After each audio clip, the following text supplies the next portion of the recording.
अस्सलाम वालेकुम स्टूडेंट्स जी। हमने स्टार्ट किया हुआ था जी chapter number 12 physics class 10th theory. देखें जी, आज है हमारे पास रिफ्रैक्शन ऑफ लाइट। मैंने पहले भी बताया था, पहली थी आपके पास रिफ्लेक्शन। ठीक है, ये है आपके पास रिफ्रैक्शन। इसका मतलब है, रिफ्लेक्शन का मतलब था कि जब एक रे आए आपकी एयर से और स्ट्राइक करने के बाद ग्लास या सरफेस ऑफ द मीडियम पर अपना वे रास्ता चेंज कर कर चली जाए। ठीक है, कुछ इस तरह से था। ठीक है, अब जो है आपके पास है रिफ्रैक्शन। अब रिफ्लेक्शन नहीं है, यानी कि REFLEC रिफ्लेक्शन था। अब है जी REFRACT रिफ्रैक्शन ऑफ लाइट, यानी कि लाइट का जैसे ही नॉर्मल के साथ स्ट्राइक करना और कुछ एंगल चेंज करके वो मीडियम के अंदर ही रह जाना, बाहर ना आना, क्या कहलाता है आपके पास refraction.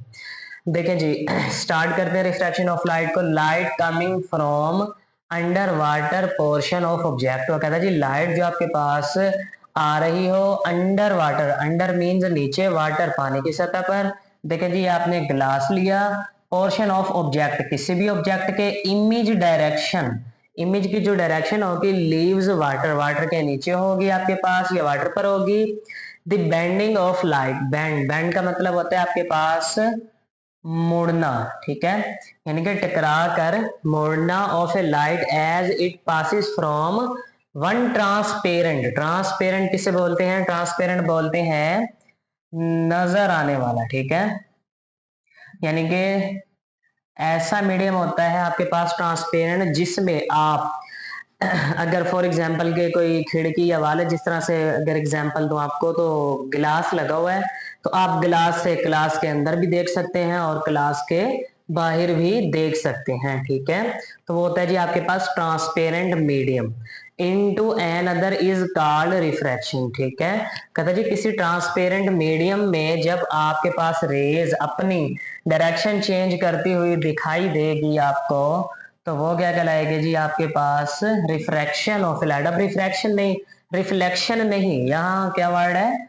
Refraction of a light. ठीक है, मींस रिफ्रैक्शन का मतलब आप ये भी ले सकते हैं, not a complete term, but reflection का मतलब a complete term. Refraction of light can be explain with the help of diagram. कहते हैं ये डायग्राम की मदद से हम रिफ्रैक्शन ऑफ ए लाइट को एक्सप्लेन कर सकते हैं। देखें जी, अब सेम उसी तरह से, वैसे तो आपकी बुक में जो है आई और ओ नाम दिया गया है आपको, लेकिन मैंने नाम चेंज कर दिया। देखिए सेम उसी तरह से, जिस तरह से आपने लिए थे ए ओ बी। ठीक है, रिफ्लेक्शन के लिए, चलो मैं इसे लिख भी देता हूं कि ये आपके पास है जी रिफ्लेक्शन ऑफ ए लाइट।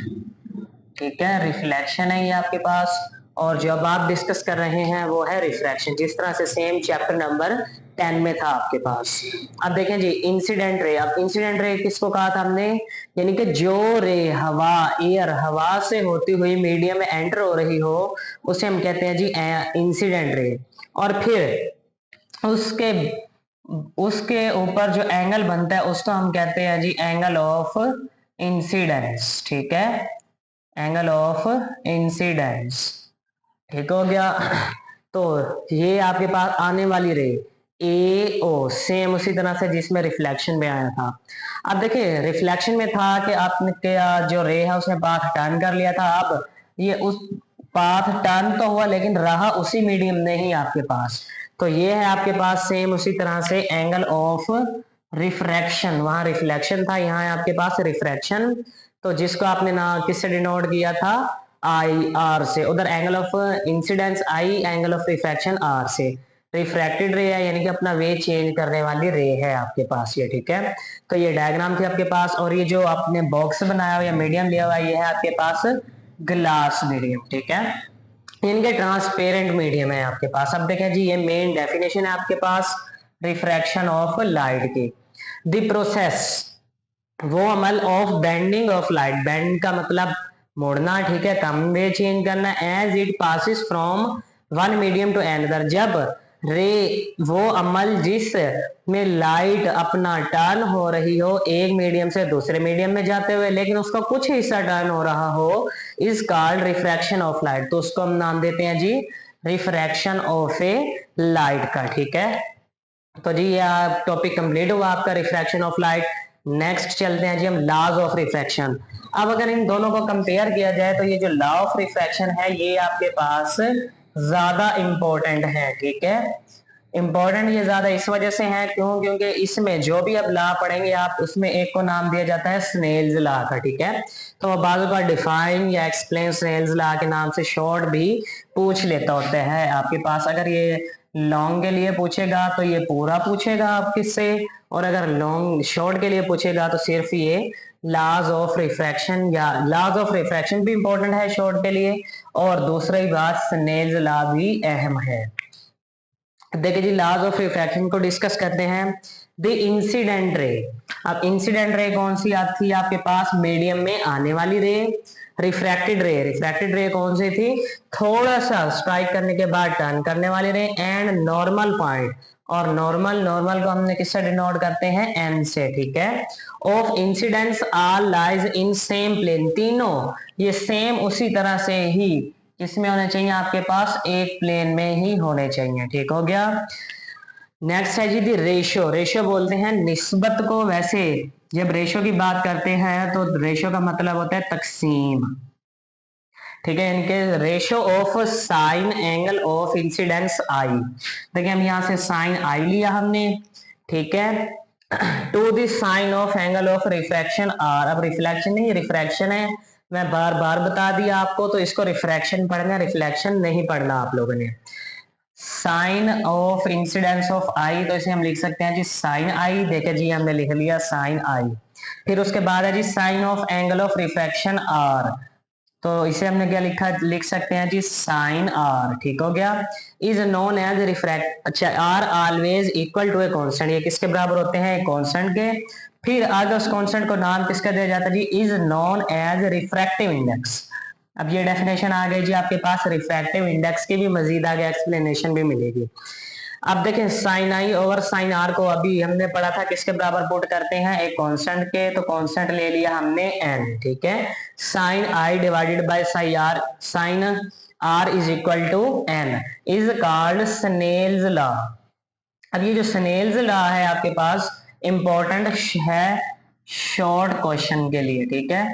और ये बाज़ का क्या बल्कि तकरीबन पूछ लिया जाता है आपके पास अपना शॉर्ट के लिए, और ये एमसीक्यूज में भी पूछा जा सकता है किस तरह से, बल्कि पूछा जाता है sine I over sine are is equal to dash, या sine i is equal to n divided by, फिर ये खाली जगह छोड़ दी जाएगी और आपसे इसकी जगह पूछा जाएगा।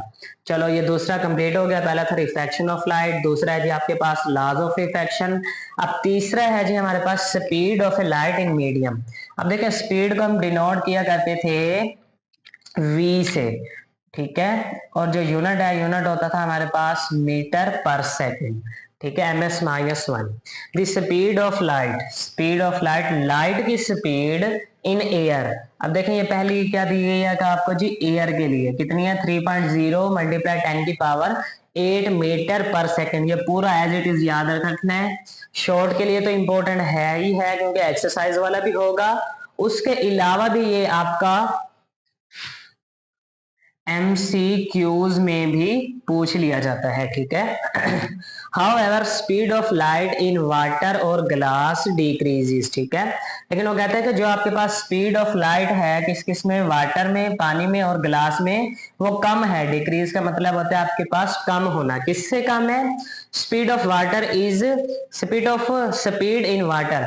अब देखें स्पीड किस चीज की, स्पीड लाइट की इन वाटर, वाटर में कितनी है जी आपके पास 3.2, उसमें कितनी थी जी आपके पास एयर में 3.0, 2.3, तो देखें तकरीबन आपके पास ये 0.7 का डिफरेंस है, ठीक है। मल्टीप्लाई 10 की पावर 8 मीटर पर सेकंड। हम मीटर पर सेकंड किस वजह से लगा रहे हैं, क्यों, क्योंकि ये आपके पास स्पीड का यूनिट है, और ये भी साथ रखना है क्योंकि ये 3.2 मल्टीप्लाई 10 की पावर 8 ms माइनस टू अगर दे दे ये, यानी कि ms माइनस वन की माइनस टू आ जाए तो ये आपके पास गलत कंसीडर किया जाएगा। एंड स्पीड इन वाटर, देखिए तीन चीजों के लिए आ गया, एयर, वाटर और ग्लास आपके पास, इज 2.0 मल्टीप्लाई 10 की पावर 8 मीटर पर सेकेंड। वो यूज, अब इसे हम किस किस चीज के लिए इस्तेमाल करते हैं जी, इंडेक्स ऑफ रिफ्रैक्शन या रिफ्रैक्टिव इंडेक्स, ठीक है। तो ये दोनों नाम आपके पास इंपॉर्टेंट है, ठीक है, क्योंकि दोनों नाम से ये शॉर्ट में पूछा जा सकता है। अब है जी रिफ्रैक्टिव इंडेक्स की मेन डेफिनेशन। अब देखें इन्हीं चीजों से ही या इसी फार्मूले से ही हम ड्राइव करेंगे द रिफ्रैक्टिव इंडेक्स। अब रिफ्रैक्टिव इंडेक्स को हम किससे डिनोट करते हैं, एन से, ठीक है। N of a medium, ratio of speed of light. अब स्पीड ऑफ लाइट को रेशो, अब देखें ये रेशो फिर आ गया, तो रेशो का मतलब मैं अभी पहले आप लोगों को बता चुका था, ठीक है, कि रेशो का मतलब आपके पास होता है तकसीम करना या तकसीम, ठीक है। अब सी को आप मींस तकसीम करवाएंगे क्योंकि पहले वर्ड रेशो आ गया आपके पास, एंड एयर स्पीड वी। अब देखें स्पीड आपके पास एयर में कितने किससे डिनोट कर रहे हैं, वी से, of a light in the medium. अब देखें refractive index is equal to speed of light in air, ये पहली लाइन आ गई आपके पास, speed of light in air divided by speed of light in medium, ठीक है। ये दूसरा आ गया आपके पास मीडियम में। अब देखिए स्पीड ऑफ लाइट को हमने किससे डिनोट किया था, चलो सबसे पहली बात रिफ्रैक्टिव इंडेक्स को हम डिनोट करेंगे एन से, speed of light in air को करेंगे सी से, और speed of light in medium को करेंगे हम वी से। तो ये फार्मूला भी इंपॉर्टेंट है आपके पास, ठीक है, ये भी तकरीबन न्यूमेरिकल में आपका यूज होगा। n is equal to c over v, ठीक है। n refractive index, c speed of light in air और v speed of light in a medium, ठीक है। अब अगर ये लॉन्ग के लिए आ जाए रिफ्रैक्शन ऑफ लाइट, तो आपने ये पूरा एज इट इज जितना मैंने पढ़ाया आपको लॉन्ग क्वेश्चन के लिए आप ये पूरा लिखेंगे, ठीक है।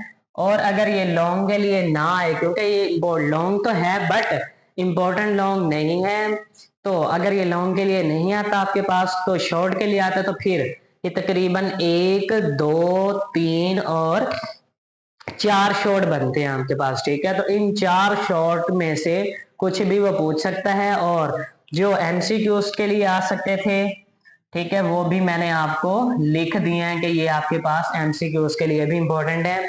अब एमसीक्यूज इसमें से भी आपका शॉर्ट भी आ सकता है और एमसीक्यूज भी बन सकता है, ठीक है। तो ओके स्टूडेंट्स, आज के जो हमारे टॉपिक था रिफ्रैक्शन ऑफ लाइट और उसके पार्ट्स, वो आज कंप्लीट हुआ। तो बाकी मिलते हैं हम नेक्स्ट वीडियो में। ओके, अल्लाह हाफिज।